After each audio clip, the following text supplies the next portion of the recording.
যায়, আরো কাছে যায়, দরজা খুলে গল্প করে। কার কাছে এসেছেন?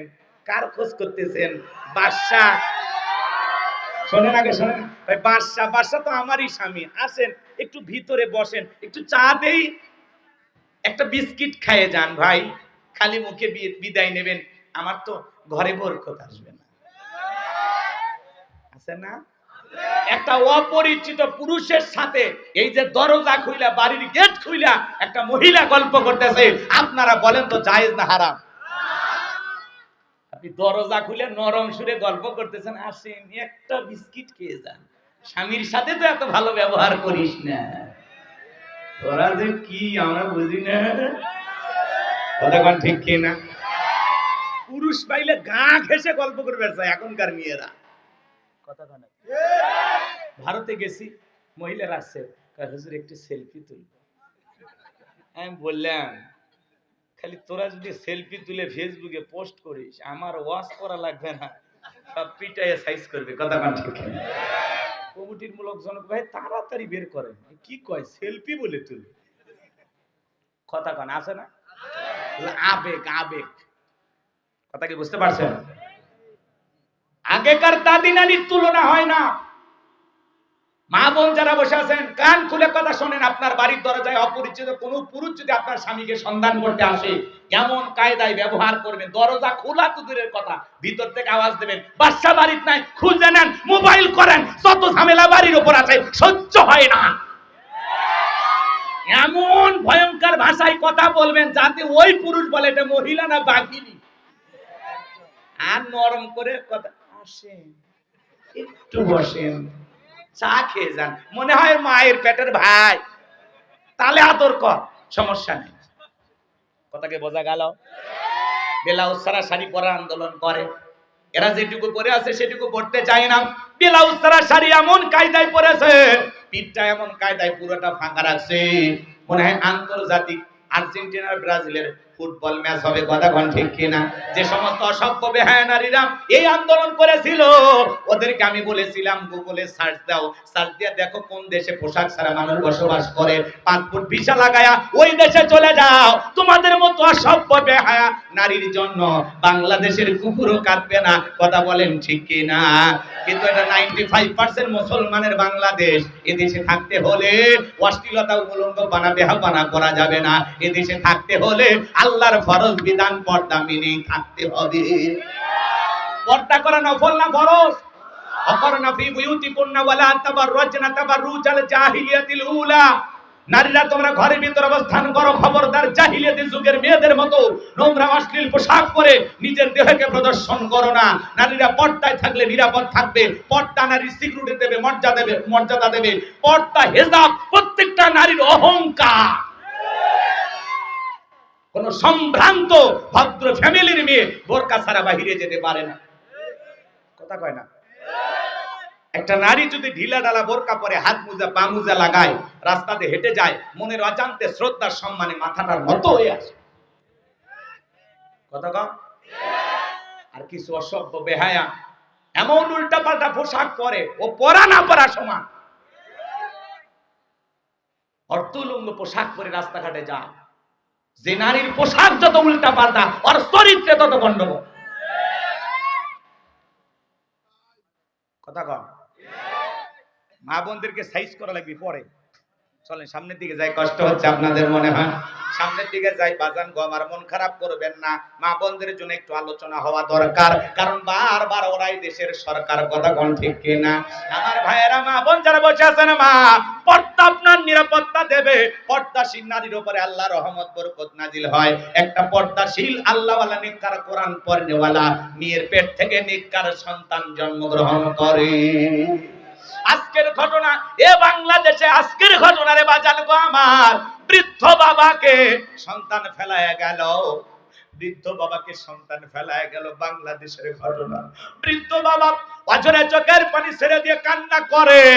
সাংবাদিকেরা জিজ্ঞাসা করে, বাবাজি কে আপনাকে ফেলায় গেল? বলে, আমার ছেলেটা আমাকে ফেলায় গেল। আমাকে যখন বাড়ি থেকে তাড়ায় দেয়, আমি বলেছিলাম, বাবা আমার এক মুঠো না খাবার খাইতে দে, আমার একটু ভাত খাইতে দে। আমার ছেলেটা শেষবারের মতো আমাকে ভাতটাও খাইতে দেয় নাই। আমি একটু পানি চাইছিলাম, আমারে পানি পর্যন্ত খাইতে দেয় নাই। আমার ছেলেটা তার প্রিয়তমা স্ত্রীর কথা শুনে, আমার ছেলের বইয়ের কথা শুনে ছেলেটা আমার উপরে নির্যাতন করতে করতে আমি বাবাকে রাস্তায় ফেলায় গেল। আমার এক মুঠো খাবার পর্যন্ত দেয় না। সাংবাদিকদের সামনে কথা বলতে বলতে বৃদ্ধ মানুষটা চোখের পানি ছেড়ে দিয়ে কান্না করতেছে, আর দেখে বলে, ও সাংবাদিক ভাইয়েরা, ও মিডিয়ার ভাইয়েরা, আমার ছেলে আমার উপরে জুলুম করেছে, এর বিচার আমি চাই না। আমার ছেলে আমাকে ফেলায়া দিয়েছে, আমি বাবা মন খারাপ করি নাই। তারপরে আমি আমার ছেলের জন্য দোয়া করি, আল্লাহ আমার সন্তানকে ভালো রাখো, সুখে রাখো। বাবা কারে বলে, বাবারা অভিশাপ দেয় না, বরদুয়া দেয় না, কিন্তু যারে দেবে তার কপাল পুড়তে টাইম লাগবে না। কথা বলেন ঠিক কি না? এই জন্য বিশ্বনবী বলেছেন, হুমা জান্নাতুকা নারুকা, তোমার পিতামাতাই তোমার বেহেশত, তোমার পিতামাতাই তোমার দোজখ। যুবক রে, আজকে বৃদ্ধ বাবার চোখের পানি, এই অসহায় বাবাকে যারা রাস্তায় ফেলায় গেছে, এই সন্তান আসলে সন্তান না, এটা সন্তান নামের কুলাঙ্গার।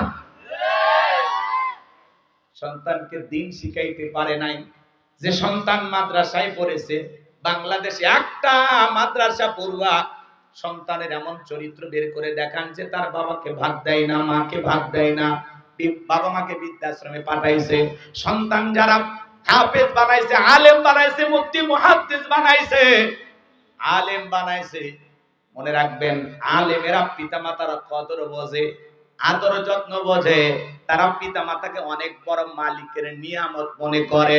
তারা কোনোদিন মা বাবার সাথে খারাপ ব্যবহার করে না, চোখ রাঙায় না, গালি দেয় না, কারণ আলেমেরা মা বাবার মর্যাদা সম্মান জানে। কথা বলেন ঠিক না? এজন্য সন্তানকে মাদ্রাসায় পড়াবেন, ওই সন্তান বৃদ্ধ বয়সে আপনাকে বাড়ি থেকে বের করে দেবে না, বৃদ্ধ বয়সে আপনাকে আগলায় রাখবে, ছোট্ট শিশুর মতো আপনাকে ভালোবাসা দেবে। কথা বলেন ঠিক কি না? এজন্য সন্তানকে মানুষের মতো মানুষ বানান।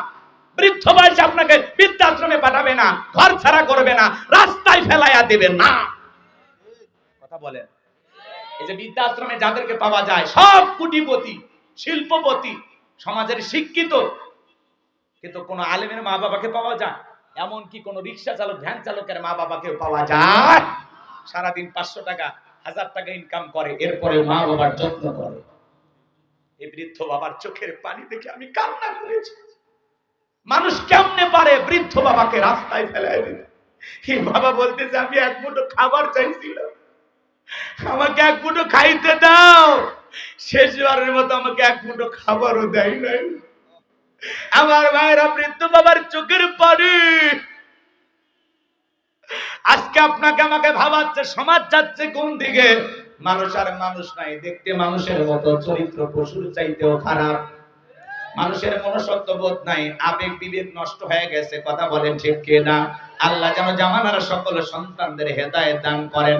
আমরা পিতা মাতার খেদমত করব, যে মা বাবার চেহারার দিকে তাকাইলে আল্লাহ তাআলা আমলনামায় কবুল হজের সব লিখে দেয়। ওই মা বাবার মনে কখনো কষ্ট দেব না। ওয়াকাদ রাব্বুকা আল্লা তা'বুদু ইল্লা ইয়্যাহু ওয়া বিল ওয়ালিদাইনি ইহসানা। আমার আল্লাহ বলে, তোমরা পিতা মাতার খেদমত করো, আমার ইবাদত করো, আমার ইবাদতের সাথে কাউকে শরীক করো না। আমার ইবাদতের পর তোমাদের দায়িত্ব হলো মাতা পিতার খেদমত করা, তাদের সাথে উত্তম আচরণ করা, ভালো ব্যবহার করা। এজন্য মা বাবার মনে কষ্ট দেওয়া যাবে না, দুঃখ দেওয়া যাবে না। পিতা মাতার খেদমত করে তাদের দোয়া নিতে কারা কারা রাজি? দুই হাত তুলে আল্লাহকে দেখান। আল্লাহ সবাইকে পিতা মাতার খেদমতকারী সন্তান হিসেবে কবুল করুন। জোরে বলুন আমিন।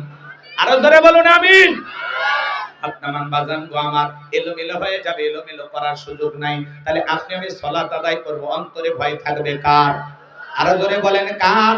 এক মুরব্বি চাচা এত তাড়াহুড়া করে ওযু করছে, এক ঠ্যাং না ধুয়ে মসজিদে ঢুকছে। তাই সালাম মসজিদ পিছলা গায়ে চাচা একদিক লঙ্গি একদিক। মানুষ বলে চাচা লঙ্গি খুলে গেছে, লঙ্গি ঠিক করেন। বলেন আগে জামাত ধরি, কথা বলে বলে আল্লাহু আকবার। এরকম তাড়াহুড়া করার মুসল্লি আছে না নাই? নামাজের ব্যাপারে এত তাড়াহুড়া করা যাবে না। নামাজের জামাত শুরু হয়ে গেছে, তারপরে দৌড়াইয়া যাওয়া যাবে না। আপনি ধীরস্থির ভাবে যাবেন, যতটুকু সালাত পেয়েছেন বাকিটা পরে আদায় করে নেবেন। কথা বলেন ঠিক কি না? আমার ভাইয়েরা, আপনি আমি যখন মসজিদে সালাত আদায় করার জন্য দাঁড়িয়ে যাব, অন্তরে ভয় থাকতে হবে কার? সালাত আদায় করব আর মনে মনে খেয়াল করব আমি নামাজ আদায় করতেছি, আমার আল্লাহ আমাকে দেখতেছেন। আমি নামাজ আদায় করতেছি, আমার আল্লাহ আমার সামনে দাঁড়িয়ে আছেন। নামাজ আদায় করবেন জোহরের সালাত, আর মনে মনে ভাববেন এই জোহরের সালাত আমার জীবনের শেষ সালাত, আমি আসর পর্যন্ত আল্লাহর জমিনে নাও বেঁচে থাকতে পারি। একটা ফাঁসির আসামিকে যদি বলা হয় এখন রাত্রে 10টা বাজে 12টায় তোমার ফাঁসি, আমার ভাইয়েরা লোকটা যদি ইমানদার হয় 2 রাকাত নামাজ যদি আদায় করে, ওইটা হবে দুনিয়ার সবচাইতে ভালো ইবাদত। তার ওই দিনের নামাজ হবে জীবনের